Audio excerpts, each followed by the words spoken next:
So this is a global problem. In fact, 3 years ago, the UN General Assembly, Ban Ki-moon, announced that non-communicable disease is now a bigger problem worldwide than was acute infectious disease, including HIV. And he said that we need to target tobacco, that makes sense, alcohol, that makes sense. We have ways of doing those things. And then diet. Really? Diet? What about diet? You know? I mean, low calories, you know, we've been doing that for 30 years. You know the Einstein's definition of insanity, right? Doing the same thing over and over again and expecting a different result. Well, that's what we've been doing. Fat, well, again, 30 years we've been trying to do that with no effect. If anything, things have gotten worse. Red meat, Harvard School of Public Health thinks that that's a particular problem, and processed red meat might be. Dairy, if you believe Caldwell and Esselstyn in the China study, they tell you the casein in dairy is the reason for all of this, but there are reasons to suspect that that is not true. Carbohydrate, you know, the glycemic index people. What is it? I don't think any of these are correct. I think all of these are a mistake. The question is, what is it? I'm not going to tell you. I'm going to let Will Smith tell you. Wait. Oh, wait. Hold on. Wait. Since we didn't plug in the audio. Where's the audio? There's no audio. Let's go back. Here it is. Here we go. No? I need to turn you away from the video game. Can we start it over? Let's start it. There we go. Sorry about that.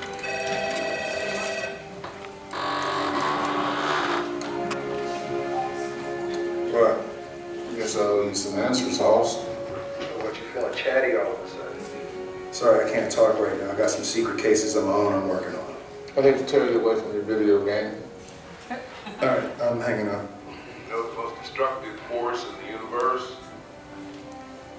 Sure.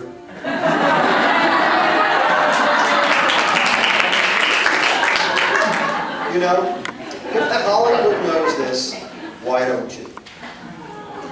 So I'm going to try to explain to you where this comes from, and if you want to read about it, you can read it in this New York Times Magazine article from 3 years ago called Is Sugar Toxic?, written by Gary Taubes, who is now a Berkeley resident, and this Nature comment that we put out 2 years ago called The Toxic Truth About Sugar, and all the information is buried in these articles.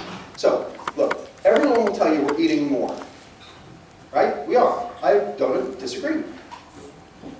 Why does that happen? We are all eating more. 187 calories more for adult American men than 25 years ago. 335 calories more per day for adult women than 25 years ago. 275 calories more for teen boys than 25 years ago. We're all eating more. I don't argue that. What are we eating more of? Is it fat? No. In fact, the amount of fat has remained remarkably constant. Okay? Here's the secular trends in specific food intake, and here are all the fats. So whole milk, way down. Meat and cheese up a little bit. Milk desserts up slightly. Bottom line's a wash. We're eating the same amount of fat as we were 25 years ago. And we've got this disaster, as the percent calories from fat have gone down from 40 to 30%, because we were mandated to do that by the USDA, the AHA, and the AMA back in 1977. Obesity and metabolic syndrome prevalence has gone through the roof. So it ain't the fat people, never was. What is it? Well, carbohydrate. So 228 calories, 57 grams in teen boys, and here's that secular trends again, and here are all the carbohydrates, all massively through the roof. And particularly what? Well, beverage intake for one thing, right? 41% increase in soft drinks, 35% increase in fruit drinks, fruit aids, etc. Now, some people say, well, now we're going diet. You know, 42% of all Coke sales in America are now diet soda, and that's true. And our consumption of sugar has come down a little bit. But compared to what it was 100 years ago, it's 1,000% higher still. Okay? So we haven't made that much headway. Now, this slide I very specifically call the Coca-Cola conspiracy. You'll see why in a moment. 1915, the first standardized bottle out of Atlanta, 6.5 ounces. So if you drank one of those every day for a year, assuming the formula hasn't changed, and we know, of course, it has, but assuming the sugar content was the same, that would be worth 8 pounds of fat per year. Here in 1955, after World War II, when sugar became plentiful, this was the 10-ounce bottle introduced, first one found in vending machines. Then we had the 1960, the 12-ounce can. That was worth 16 pounds of fat per year. And of course today, here's the single unit of measure, which you can only find in vending machines today. And everybody know how many servings are in that bottle, that 20-ounce bottle? It's 2.5 8-ounce servings. Anybody know anybody who gets 2.5 8-ounce serving? 2.5 servings? That's a single serving now, right? And of course, you have the 7-Eleven Big K Thirst Buster Big Gulp, whatever you want to call it. 44 ounces, that's worth 57 pounds per year. And my colleague, Dr. Dan Hale at the University of Texas, San Antonio, tells me that down there they got a Texas-sized Big Gulp. 60 ounces of Coca-Cola, Snickers bar, and a bag of Doritos, all for 99 cents. So if you did that every day for you, that would be worth 112 pounds of fat per year. So you say, well, there you go, QED, there's your obesity epidemic. Yeah, not so fast. More to it than that. So what is this stuff that's in the food, that's in the drinks? Well, it's this stuff called high fructose corn syrup, right? Most demonized food additive known to man. 63 pounds per person that we consume, but the only consumers are the US, Canada, Japan, and very limited exposure in parts of Europe. Yet the entire world has the same problem we do. Australia has no high fructose corn syrup, and they have an obesity and diabetes problem the same as us. Korea does. India does. They don't have high fructose corn syrup. So everybody thinks it's about high fructose corn syrup. No. What is it? It's this stuff over here. So here's high fructose corn syrup. 1 glucose, 6-membered ring, 1 fructose, 5-membered ring. They're not bound together in high fructose corn syrup. Here's sucrose. Here's table sugar, cane sugar, beet sugar, the stuff you put in your coffee. 1 glucose, 1 fructose, bound together, that's all. And the enzyme in your intestines, sucrase, breaks this bond in about a nanosecond. You absorb the 2 moieties. They're the same. And all the studies that pit HFCS against sucrose say they're the same. There's no difference. The point is, they're both bad. They're both equally bad because of this molecule over here called fructose. Now, glucose is the energy of life. Every cell on the planet uses glucose. But glucose isn't particularly fun or sweet or enjoyable. You don't see people going around chugging potato syrup, do you? That's glucose. But fructose, oh boy, we love that. Okay? That's what makes us sing with delight. That is what we put into the chocolates, and really virtually every food now is overlaid with this stuff. And that's on purpose. So let's just, is there a way to turn that off? Turn off your Wi-Fi. Yeah, but I don't even know how to do that at this point. It's just crazy. Huh? I'm just gonna plow through. So much for Wi-Fi. So here's U.S. sugar consumption.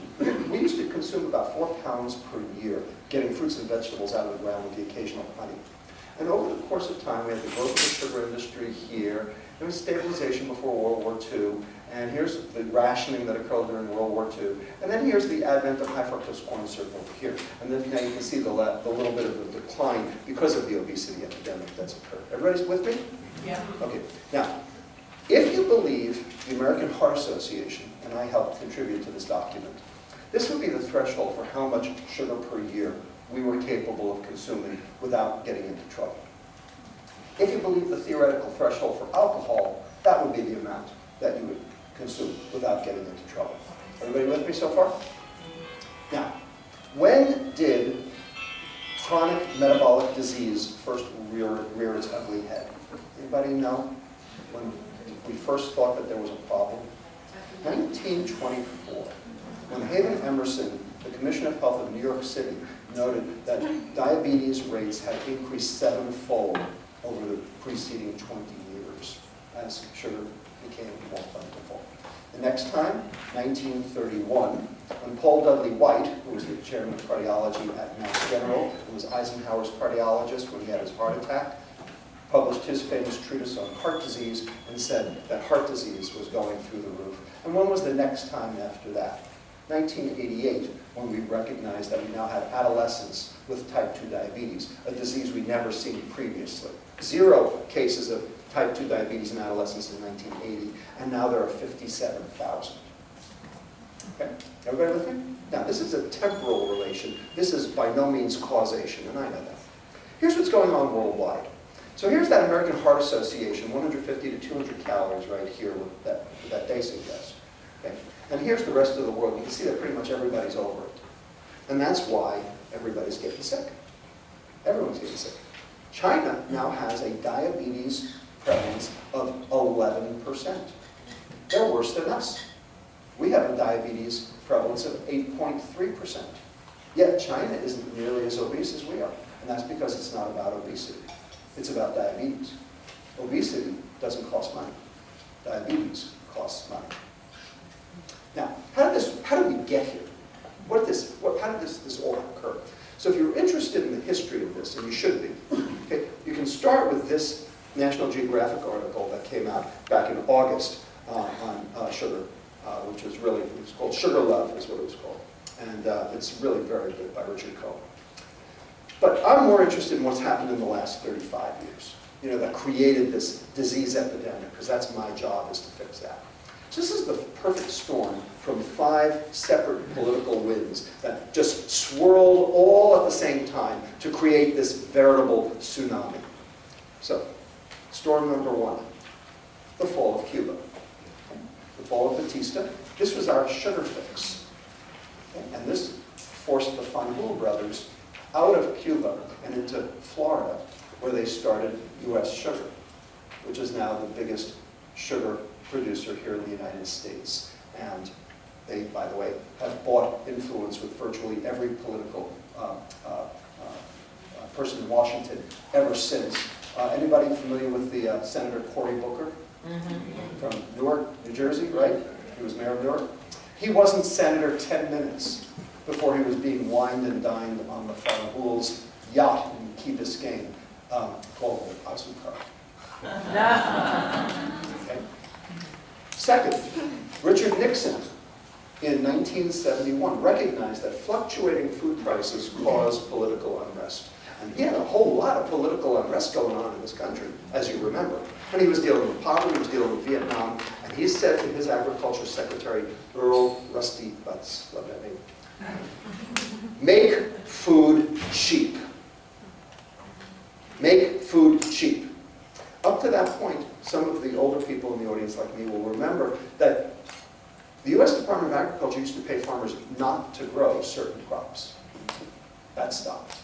That stopped. And what Butts went and said to the entire agricultural sector was, row to row, furrow to furrow, get big or get out.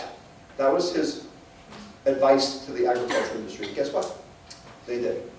And now we reward the food industry on quantity, not quality. We now reward them on processed food because that's cheap. And it's good for your wallet, but not so good for your health. Here's an example. This was from Time magazine 3 years ago called Hungry World, and it shows the percent of GDP spent in each country on food. Here we are, 7%, UK 9%, Australia 11%, the 3 fattest countries in the world, because we spend the least of our GDP on food. Notice all the countries in purple at 36% or greater GDP on food, they've all been in revolution in the last 3 years. Yes, Nixon had it right. Fluctuating food prices do cause political unrest. So when you make food cheap, you placate the populace. And he wanted us placated. We are. Then, the advent of high fructose corn syrup, invented at Saga Medical School by Takasaki in 1966, introduced to the American market in 1975. Now, it was a very slow rollout. You can see that here. What happened was here in 1975, we started adding corn sweeteners, and you can see here's the U.S. producer price index for sugar. And you see up, down, that's the fluctuating food prices that Nixon was talking about. Every storm changed the food price, the price of sugar. And now you have corn sweeteners that we are in control of, and it's in Iowa, and we don't have to worry about foreign governments. And look, everything stabilizes out at 100%, meaning price stability. And here's the international price. England didn't have high fructose corn syrup, but it stabilized their price too. And of course, here's our price, way cheaper. And here's the US retail price of sugar against high fructose corn syrup. So what high fructose corn syrup did, it's not worse than sucrose. It's not worse than sugar, it's cheaper. And because it's cheaper, it found its way into things that never had sugar before. Anybody ever wonder why Lucky Charms has so many magically delicious marshmallows? Because the marshmallows take up space, and they are cheaper than the oats. Oh, I heard some gas. Really? So here's what happened. Here's high fructose corn syrup coming in very slowly at the beginning. But, you know, look, this comes from the corn refiners, and they say, well, it's just been a substitution. You know, we're taking something cheap and substituting for something expensive. That's good for the American consumer, right? Well, not so much, because here's 73 pounds of sugar per year, and here's 95 pounds of sugar per year. And we're leaving something off this list here. Does anybody know what we're missing? Juice. Because juice is sucrose once you squeeze it. Because the fiber is the good part of the juice. And Cindy's going to tell you all about that in just a moment. Okay? So here's most fructose isolate. In fact, we are at 120 pounds of sugar per year. That's what we're at. Okay? We used to be at 150. So we've made a little headway. But compared to 200 years ago, I mean, you know. Storm number 4. We were all told to go low fat. Remember that? 1977, the McGovern Commission. Now, why didn't they tell us to do that? Well, in the early 1970s, we discovered this molecule in our bloodstream called LDL, low-density lipoprotein. And in the mid-1970s, we learned that dietary fat raised your LDL. That's true. It's still true. So let's call dietary fat A and LDL B. Okay, so A led to B. In the late 1970s, we did a whole bunch of population epidemiological studies that showed that LDL levels correlated with heart disease. Let's call heart disease C. So if A leads to B and B correlates with C, then A must lead to C, therefore no A, no C. That was the logic. Now, anybody see any problems with that logic? Correlation, not causation. Correlation, not causation, that's one. Any others? So A could lead to B, could lead to D, E, F, G, H, and I, never come back to C. That's another. And the third one, the contrary, no C, no A. So these didn't make sense on logistic grounds. Okay? But we bought this hook, line, and sinker, and the food industry retooled and gave us low fat. Everything. Right? Now, why did this happen? So back in the late 1970s, there was this war going on between the guys who said sugar were a problem, led by a British physiologist, nutritionist by the name of John Yevgen, and this guy over here, Ansel Keys, who said that fat was the bad guy. Everybody with me so far? Okay. And the question was, who won? Well, it turned out Keys won. Okay. And here's why. He published this case called this book called the 7 Countries Study. So here are the 7 countries: Japan, Italy, England and Wales, Australia, Canada, and the United States. And here's coronary disease deaths over here, and here's percent calories from fat over here. Looks pretty good, right? Correlation, not causation, except for one little problem. Wasn't the 7 country study. It was the 22 country study. Here are the other 15. Yeah, it doesn't look so good. It's not, I mean, there's still a correlation, a little bit, but not so much like before, right? So why did he cherry pick the 7? Yeah, and he left the outliers out. Here are the outliers. The Mendelian, the Maasai, the Tokolao indigenous tribes who eat virtually all fat. They eat meat, they eat milk, and they eat bread. Okay? Nothing else. Okay? And they have the lowest heart disease anywhere. And that's what the Atkins people, are showing as well now. So let's look at this a little bit more carefully. So this is his 7 countries.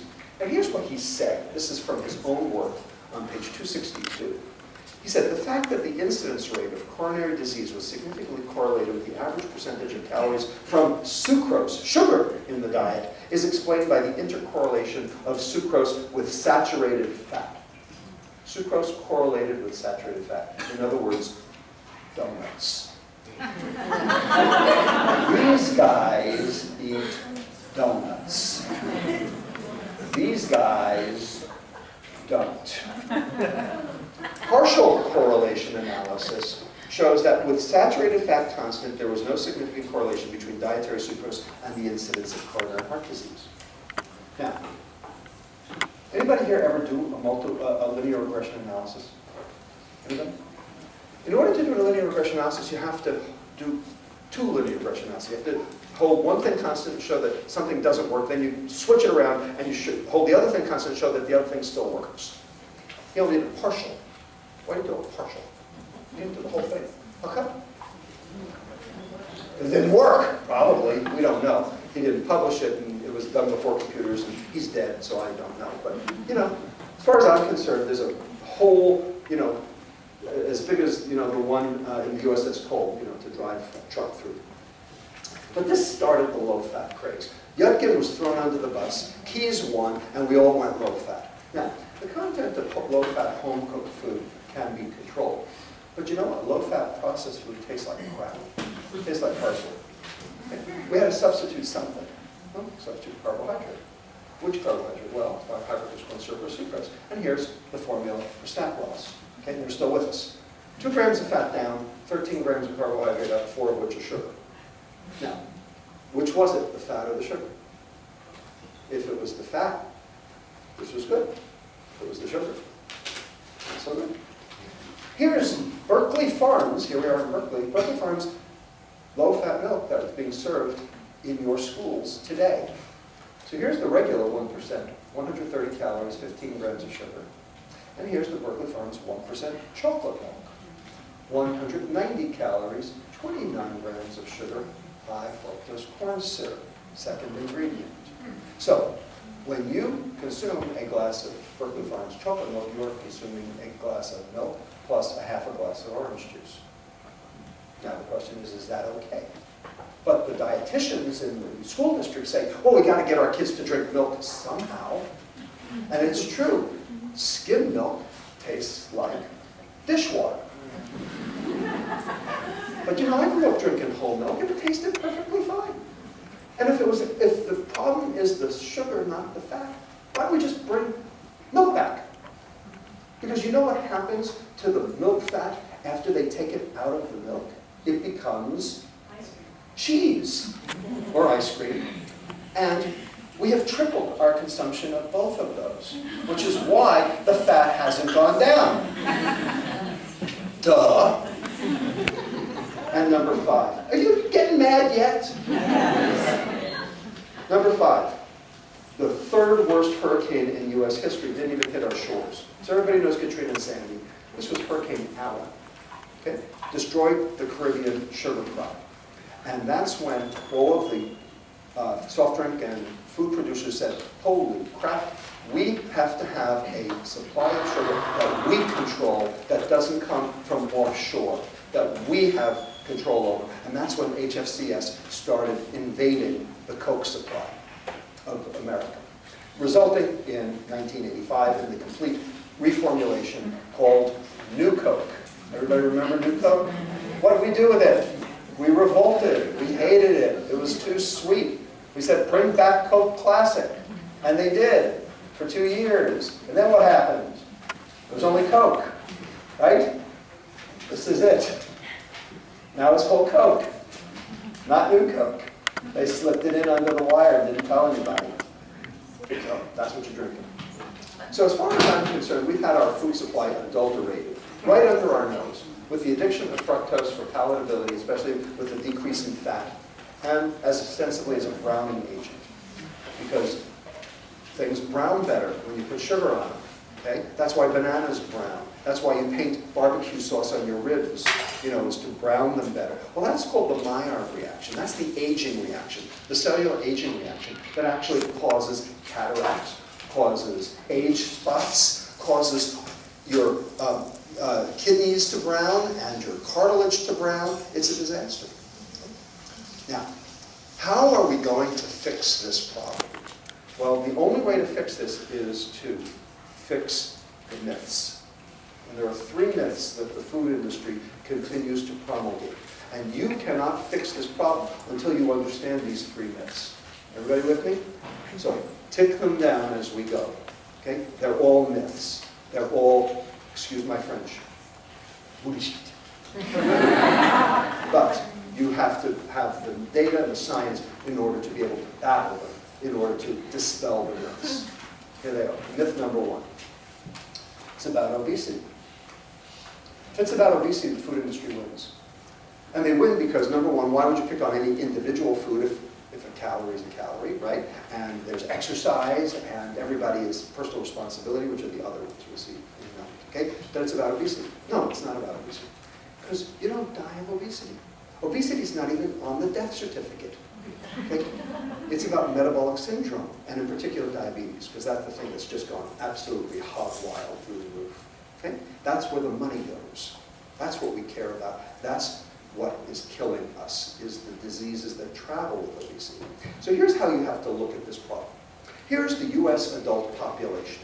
Okay, 240 million, 30% obese, 70% normal weight. And the standard mantra, the mantra of the food industry, the mantra of the government, the mantra of the medical profession is the following. 80% of these obese people are sick. They have a disease related to obesity. They get type 2 diabetes, they get hyperlipidemia, they get sick. That's when it becomes a public health crisis. Well, guess what? We got a public health crisis. Because it's not about obesity. Because normal weight people get it too. And how do I know that? So here are equally weighted people. Two men. Same weight, same BMI. One's healthy, one's sick. Anybody want to tell me which one's the sick one? A or B? B. B. Why B? White in the middle, right here. This is all visceral fat. See, this guy right here, he's got big subcutaneous fat. He's got love handles. Something to hold on to. But this guy over here, he's got fat around his organs and in his organs. This guy is sick. Okay? And you can be thin fat. Okay? And it's got a name. It's called TOFI. Thin on the outside, fat on the inside. It's a real, honest to goodness, medical term. You laugh. It's true. Okay. So the key to the kingdom is it's not about obesity. It never was. The food industry wants you to believe it's about obesity because then they win. It's about metabolic dysfunction, and anyone can get it. And obesity is a result of that metabolic dysfunction, not a cause. The corollary to this is, and doctors will tell you this all the time, and you will hear this on the radio, you will hear this on TV, there are PBS specials devoted to this. Okay? If you fix the obesity, the metabolic dysfunction will improve. Except no one can fix the obesity. 99.9% of obese people who try to lose weight are recidivists and actually gain more. And there's a reason for that. The science says it's the opposite. If you fix the metabolic dysfunction, the obesity will improve. And we do that in our clinic every single day. Luis, our former but still dietitian, okay, does this with me every single day. And there are people in this room who Cindy will introduce you to later who show that this is the case. Fix the metabolic dysfunction and the obesity will improve. Now, why do I know this is true? Because I take care of kids with brain tumors. So this is a kid with a Goomba sitting in the middle of his head. Okay? And what happened was the energy balance area of the brain was killed. And now this patient only sees starvation. No matter what, this patient can't interpret the signals from the periphery to the brain, telling the patient that there's enough energy on board. This has a name, it's called hypothalamic obesity, and I'm sort of the world's expert in this, and this is how we got started. And here's a patient who has hypothalamic obesity because she had a pineal germinoma, a Goomba sitting there in the middle of her head. Okay? And when we gave her an experimental drug that lowered her insulin, because the insulin drives the energy into the fat cell, here she is, 48 pounds later, okay? Just because we got her insulin down. Now, this is the pièce de résistance of this. This is a beautiful young 13-year-old girl in Hawaii. Notice the lily in her hair. Okay? And 1 month after this picture was taken, she was in a terrible car accident on the Honolulu highway, was in the Kaiser ICU for a month, unconscious, in a coma. She came out of it, and she started eating like there was no tomorrow. She couldn't stop eating. And here she is 2 years later. Now, Anybody want to tell me this is about personal responsibility? This is her fault? So anyway, I was giving grand rounds at Kaiser Honolulu back in 2008. And here I am with her. They invited her mother and her to come to the talk because they were thinking about putting her on the same medication to lower the insulin levels. And they did. And here she is a year and a half later at her high school graduation. Now, anybody here want to tell me this is about gluttony and sloth? Anybody want to tell me that this is about personal responsibility? Anybody want to tell me this is this kid's fault? Well, the fact is, all of us can't see our leptin now. This kid couldn't see her leptin because of the anatomic brain damage. But we have figured out that there's a problem with leptin signaling in the brain in all people now, all obese people, and it's got a name. It's called sugar. Here's an adult who got the same medication. Here she is, Christmas 1998, holding up some food. And here she is 35 pounds later in her jogging togs because she wants to exercise, because she has the energy to burn, because she's not storing it. So the biochemistry drives the behavior. When we get the insulin down in these kids, they actually want to exercise. So everybody thinks these kids are gluttons and sloths.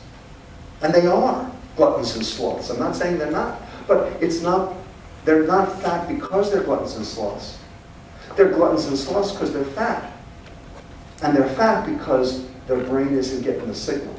And their brain isn't getting the signal because of sugar. Oh. And here's another example of somebody else with a different problem. We also got the insulin down. BMI 47, and here he is at BMI 31, using yellow belt in karate, because it was a different problem. He didn't have a brain tumor, he had a different problem, but we got his insulin down, and we were able to help him too.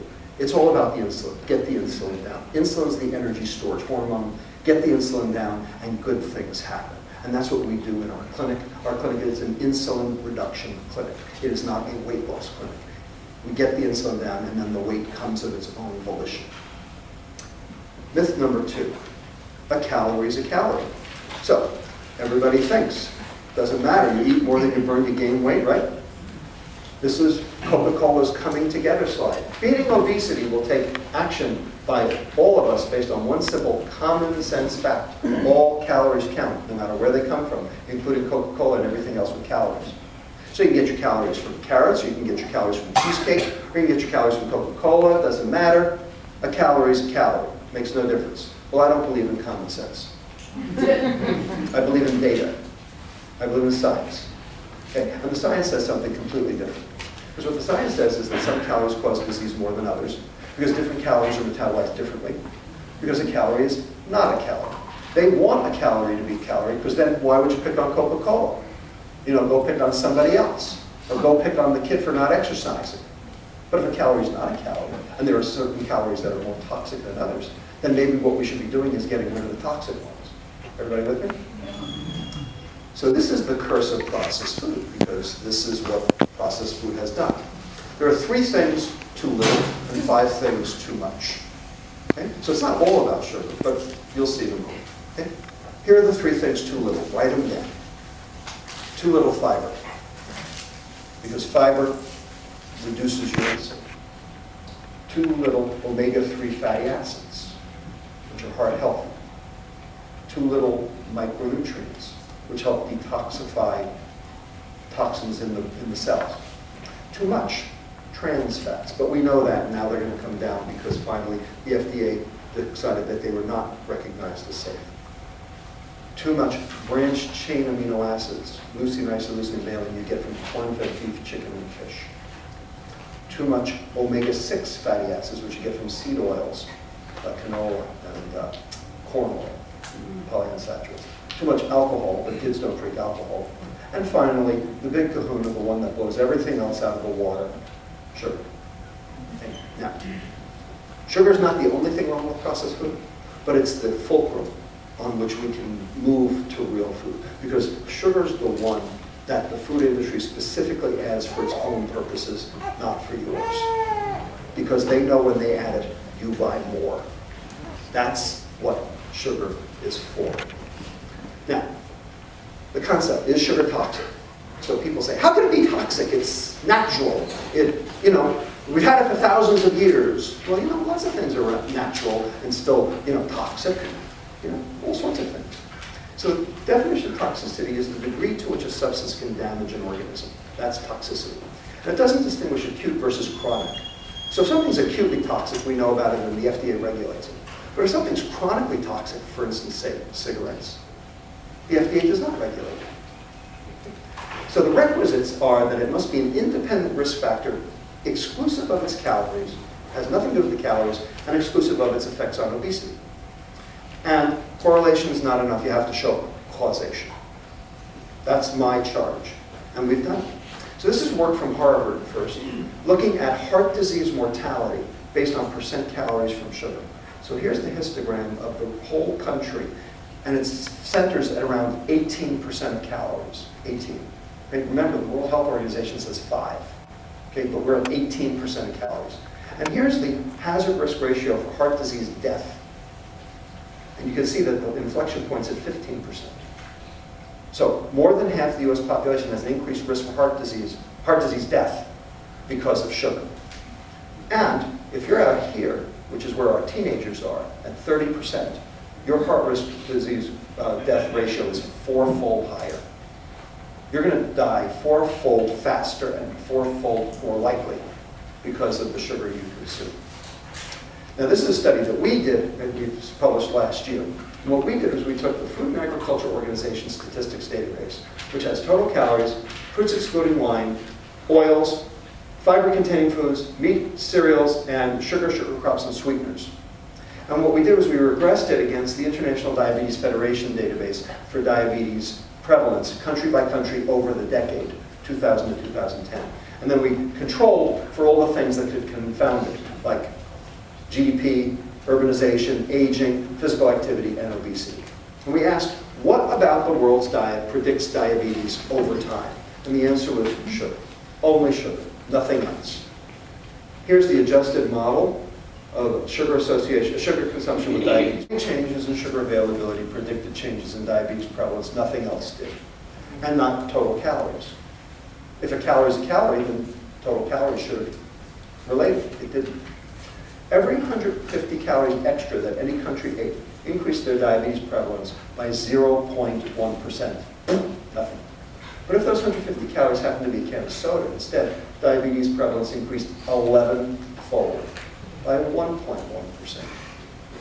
These data actually meet the criteria for causal medical inference, which is the same level of proof that we have for tobacco and lung cancer. Because we've shown dose effects, that is, more sugar, more diabetes. Duration effects, the longer the sugar exposure, the more diabetes. Directionality, those countries where sugar went down showed lower diabetes, those where it went up showed greater. And finally, precedence, 3 years. Whenever sugar changed in a country, diabetes followed 3 years later. This is causal medical inference. At the American Heart Association, we know this is true, and we have said, and I'm part of this, recommend reduction in sugar intake from our current consumption of 22 teaspoons per day down to 9 for males and 6 for females. That's a reduction by 2/3 to 3/4. Finally, myth number 3. It's about personal responsibility. You get to decide what you put in your own mouth, don't you? No, you don't. Of course you don't. Personal responsibility requires knowledge. You have to know what you're putting in your mouth in order to be able to take personal responsibility for it. Do you really know what you're putting in your mouth? Do you? Really? There are 56 names for sugar, and the food industry uses all of them. Have you memorized this? Why do you think there are 56 names for sugar? So disguise it so you don't know what you're doing. So can you accept personal responsibility if you were being deprived of the knowledge? And how about this? Over here we have, in purple, the percent daily value. In other words, how much of a given nutrient there is in a certain food compared to what the FDA says you should be taking in, right? Okay? So we have it for total fat, we have it for cholesterol, we have it for sodium, we have it for everything except for sugar. We have none for sugar. Why? Why is there no number for sugar? It would freak everybody out. Because if there was a percent daily value for sugar, breakfast cereal would disappear from the planet. That's why. The food industry doesn't want you to know how much is too much. That's on purpose. They don't want you to know. And the FDA doesn't allow one. And you know what? They're right, because sugar's not a nutrient. It's an energy source, but it's not a nutrient. Can anyone else in this room name another compound that's an energy source which is not a nutrient? Alcohol, thank you, alcohol. Okay? Alcohol is an energy source but not a nutrient. 39% of America are teetotalers. And as far as I know, they're perfectly healthy. They may be missing out on a little fun, but they're perfectly healthy because alcohol is not a nutrient. So just because something supplies energy doesn't mean that it's nutritious. This is a nutrition symposium. You want to eat things that help your body. Anything about sugar help your body? That's why there's no DRI, because there's no need for it in the first place. There's no biochemical reaction in the body that requires dietary fructose, period. Therefore, it is not a nutrient. It is a poison. Now, FDA plans on changing the label. So here's the old label over here. Here's the new label. Let's look at the new label. Okay? This is what the FDA thinks is so cool, right? So, servings per container will be a little bit bigger. Okay? Calories will be a little bit bigger. The percent daily value will move from the right to the left. And then finally, this is important. They want to put added sugars down at the bottom. But notice there's still no percent daily value because you're not allowed to know how much is too much. They don't want you to know. We have to fix this. This has to be fixed. And here's what has happened over the last 30 years because of this. Here's how your food dollars have changed. 1982 to 2012. Meats, down 10% because we're all told too low fat. Fruits and vegetables, exactly the same. You know, we're all told to eat our fruits and vegetables. Everybody who's in nutrition says, we don't eat enough fruits and vegetables. You know what? We've been eating the same amount as we always did. Hasn't changed. Grains and baked goods, up 1%. So that's a problem because carbohydrate raises insulin, and insulin's a bad guy in this story. That's true. Dairy products, 13.2 down to 10.6%, because now we're all lactose intolerant. You laugh. Processed foods and sweets, 11.6, 22.9%. A doubling in 30 years. That's what's happened. And we've allowed it. We've given it our tacit approval because we buy it. This is the problem. Processed foods and sweets. What is the opposite of processed foods and sweets? It's called real food. Real food. Okay? And how are they doing? Well, here's the S&P 500 for the last 7 years. And here's the stock price for McDonald's, Coke, and Pepsi. They're doing very well, thank you. And here's Hormel, or ADM, General Mills, ConAgra, Procter & Gamble, and Kraft, all doing better than the S&P. Want to make some money, invest in a food company. Okay? Because they've got a winning formula, because they know how to get you to eat more. So, here's a list of personal responsibility diseases, except none of them are really personal responsibility diseases. They're all public health crises. Add sugar to the bottom of the list. I'm not the only one who thinks this. This came from the Netherlands. Sugar is addictive and the most dangerous drug of the times. Paul van der Velpen, the head of Amsterdam's health service, said this last year. And guess what? People are starting to catch on. This is the NBC Washington, Wall Street News Journal poll that just came out like 2 weeks ago. Which substance is the most harmful to your health? So of course cigarettes is number one, as you'd expect. Here's alcohol. Notice, here's marijuana. Okay, here we are in Berkeley. Okay? Notice, sugar is now twice as dangerous as marijuana. I love it. And indeed, sugar is in public enemy number one. Now, what is Washington planning to do about this? Well, the Let's Move campaign, Michelle Obama's Let's Move campaign. Focus on the individual, focus on the family, focus on the community, right? But nothing about the food industry and nothing about government. And in fact, the person who started Let's Move now lobbies for the food industry. So, what is she saying? Is she saying anything about the food now? No. It's all about exercise, and I'm going to prove it in a moment. So, question number 1. This is your homework assignment. Can our toxic food environment be changed without government or societal intervention, especially if there are potentially addictive substances involved? Question number 2. Can we afford to wait to enact these measures when healthcare will be bankrupt due to chronic metabolic disease? That's the question. This is your other homework assignment. This is a movie that will be in U.S. theaters in Landmark and Embarcadero on May 9th. It's called Fed Up. Anybody heard of it? Only a couple. Well, I'm going to play you the trailer of this movie. It's 2 minutes, and then I'm going to sit down. Okay? But you're going to like this. Okay? And if this doesn't make you fed up, nothing will. Here we go.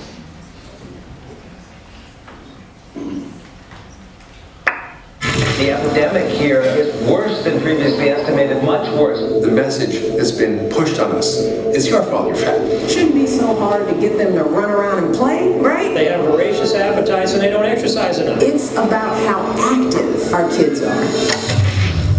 Forget about it. There are 600,000 food items in America. 80% of them have added sugar.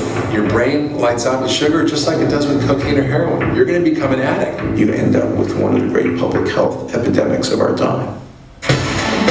This is the first generation of American children expected to lead shorter lives than their parents. I am 12 years old and my doctors have said that I am a statistic. We're blaming willpower, and it's a crime. Over 95% of all Americans will be overweight or obese in 2 decades. We're toast as a country. The sugar industry is extraordinarily powerful. They're in business to make money, not to keep America healthy. What if our whole approach to this epidemic has been dead wrong? The government is subsidizing the obesity epidemic. We place private profit ahead of public health. Systematic political failure. By 2050, 1 out of every 3 Americans will have diabetes. Those diseases are being driven by sugar. This is the fundamental problem nobody's talking about in society. We could cure 80% of the problem when they prepare the food in the school. Tomato paste is a vegetable? Really? Junk food companies are acting very much like tobacco companies did 30 years ago. And would reject entirely any argument that they are in any way harmful. Lying through their teeth. Kids are being told the biggest lie they will ever hear in their lives. Ronald McDonald never sells to children. He informs and inspires through magic and fun. If a foreign nation were doing that to our children, we would defend our families. Years from now, we're going to say, I can't believe we let them get away with that. You have to change the diet of America. It's all preventable.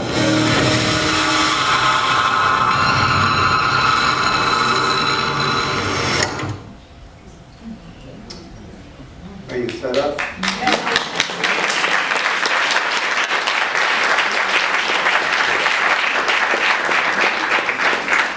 So, if you need any further reading, understanding of the science, the book on the left, Fat Chance, which I wrote last year, it's done pretty well.